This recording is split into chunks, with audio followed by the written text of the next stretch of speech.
Hello and welcome back to Euro Football Daily, where today we are analysing the most overrated records in football history. Let's get started. 10. Most seasons in a top flight.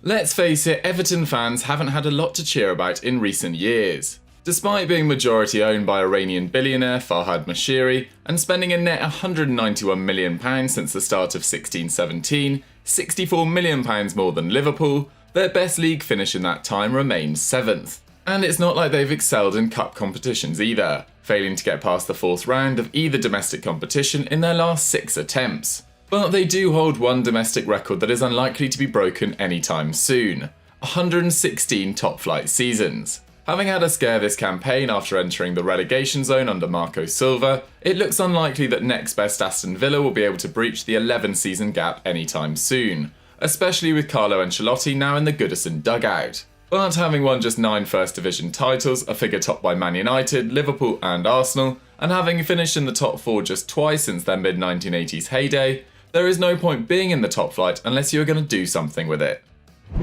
9. Most passes in a season. Everyone knows how popular stats have become in recent years, with metrics like key passes, deep progressions and expected goals now commonplace. One increasingly popular statistic is passes per game, but it is far from perfect. It fails to reveal how easy the passes were, what direction they went in, or how much pressure the player was under. Everyone was amazed when Jorginho equalled the Premier League record for passes in a single game with 186 versus Newcastle in August 2018. But whilst Chelsea dominated possession with 81%, they only had 15 shots, with the Italian creating just one, and it took an 87th minute own goal to seal a 2-1 win. The fact that only 2 midfielders, Granit Xhaka in 17-18 and Jorginho in 18-19, have completed over 3,000 passes in a single Premier League season, in 2 campaigns in which they were both heavily criticised, tells you more about their individual style of play than their effectiveness as footballers. 8. Monthly awards. Whilst we at Football Daily are fans of the fact that Connor Wickham, Peter Odemwingie and Anton Ferdinand all have Player of the Month awards in their locker, the awards themselves are without doubt overrated. A run of 4 good performances in 1 month, whilst impressive, rarely means anything in the long term. Diafra Sakho won it in October 2014 after scoring in 6 straight games, but scored just 8 more goals in the 3 following seasons. Adam Lafondra scored 5 in January 2013 to take home the award, but within 18 months Reading were relegated. But perhaps that's the beauty of it. Anyone can win it, and the best generally do more often than not, with Aguero, Gerrard and Kane leading the standings. But with goalkeepers and defenders winning just 11% of the 237 awards to date, they are without doubt biased to certain positions. Manager of the Month awards are even more bizarre. Unsurprisingly, Sir Alex Ferguson has scooped the most with 27, but it's David Moyes rather than Mourinho, Guardiola, Klopp, Benitez, Pochettino or Dalglish that is third behind Arsene Wenger. The fact that 3-time Premier League winner Jose Mourinho is level with Alan Kirbishley and behind Gordon Strachan and most bizarrely Joe Kinnear with 3 shows you all you need to know about monthly awards. They are just a bit of fun that should be largely ignored. 7. Most career goals.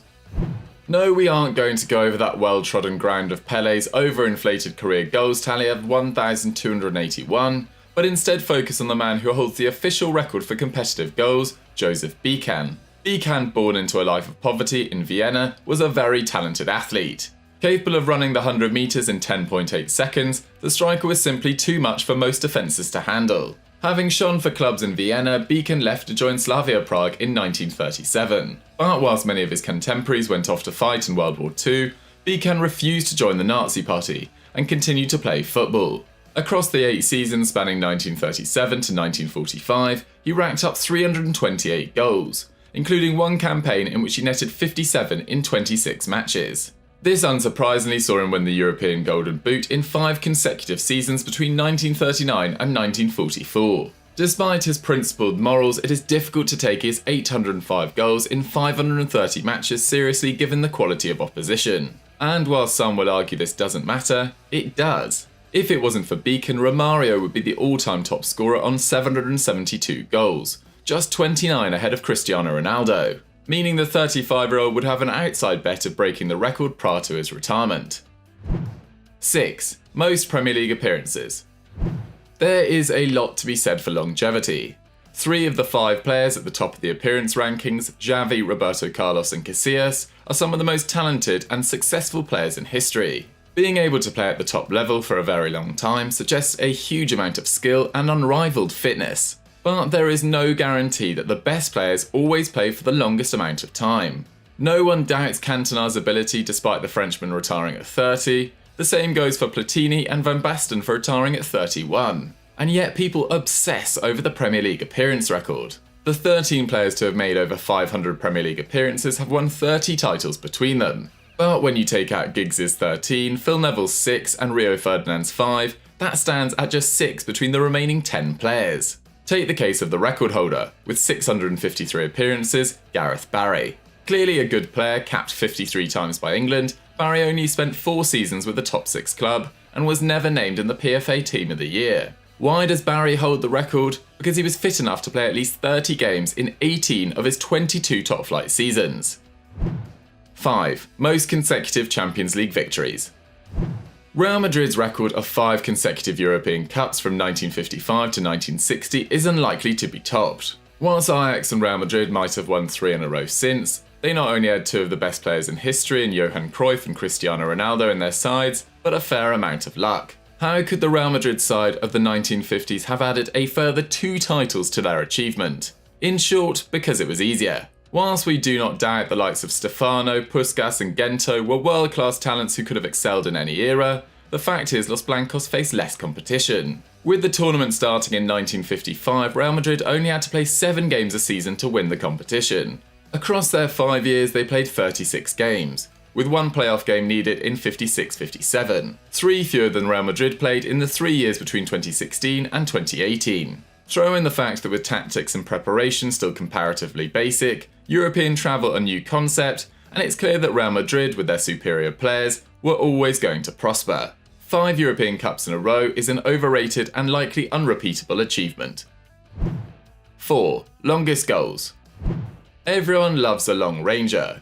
Rooney, Alonso, Beckham and further afield Hakan Calhanoglu and Dejan Stankovic, their names will be permanently intertwined with glorious distance strikes. But as soon as they are struck from over 60 metres, they become nothing more than a complete fluke. Take the Guinness World Record for the longest in history, Asmir Begovic's effort against Southampton. On the 2nd of November 2013, 17th place Stoke met high-flying Southampton, who despite being 6th were just 2 points off second. What played out was a fairly drab 1-0 win for the home side, with the only remarkable thing about it happening after just 13 seconds. After Southampton lost possession, the ball was passed back to Begovic, who punted the ball aimlessly upfield. The wind caught it and it bounced over the hapless, backpedalling Artur Buruc. The goal was recorded at 91.9 metres, over 300 foot, or the height of the Statue of Liberty. And in the process, Begovic became the 5th goalkeeper to score in the Premier League. Did he mean it? Absolutely not. Was it mainly down to the famous Britannia wind? Yes. Is the record therefore overrated? Without a doubt. 3. Club transfer records. Ever since Neymar joined PSG on the 3rd of August 2017 for €222 million, club transfer records have been rendered obsolete. The previous record, Paul Pogba's £90 million return to Man United, has been beaten a further 5 times, and the records for goalkeepers and defenders have been completely dwarfed.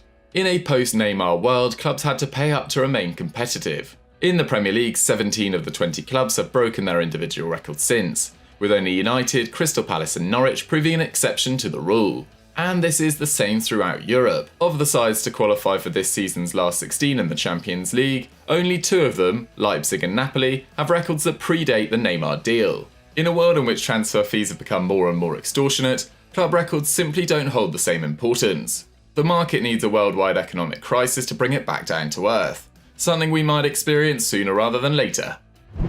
2. Most Premier League promotions.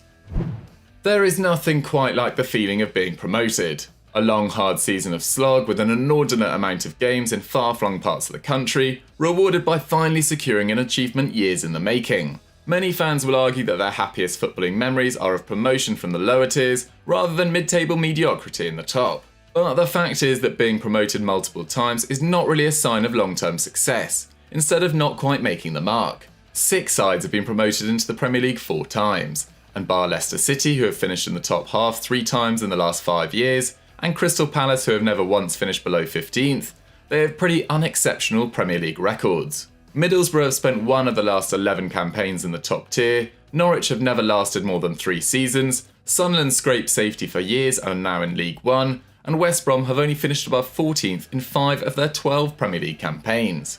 The record for most promotions isn't something to be celebrated, but rather acknowledged as a sign of not being quite up to scratch. 1. Champions League goal-scoring records. Hang on there, we aren't saying for a second that the achievements of Cristiano Ronaldo and Lionel Messi in scoring a record 128 and 114 goals respectively isn't incredible. But it is their longevity in playing 34 Champions League campaigns between them, in an era where sides can play up to 13 games per season, which the duo have done a combined 9 times, coupled with their scoring records of 0.76 and 0.81 goals per game that have made them stand out. Di Stefano and Puskas, with their records of 0.84 and 0.85 goals per game in Europe, the best among the top 20 goalscorers, might well have got closer to them if they had played more than their 84 combined games, half that of Ronaldo alone. And what of the player who averaged 0.97 goals per game, the best record in European Cup history, Gerd Müller? Surely he could have scored more than his 34 goals in 35 games had he spent longer than 6 seasons playing in the competition. With their predecessors only able to play 7 games per season up until 1967, and 9 until the advent of the Champions League ahead of the 92-93 campaign, it seems unfair to compare the achievements of this generation with the last, as shown by the fact just 5 of the top 30 goalscorers operated prior to 1992. So guys, that was 10 of the most overrated football records. What did you guys think of the list? Did we miss any out? Did you think any of them shouldn't have been included? Let me know as ever in the comments down below. Don't forget to like the video, leave a comment and subscribe to Euro Football Daily, and I'll see you next time. Ciao!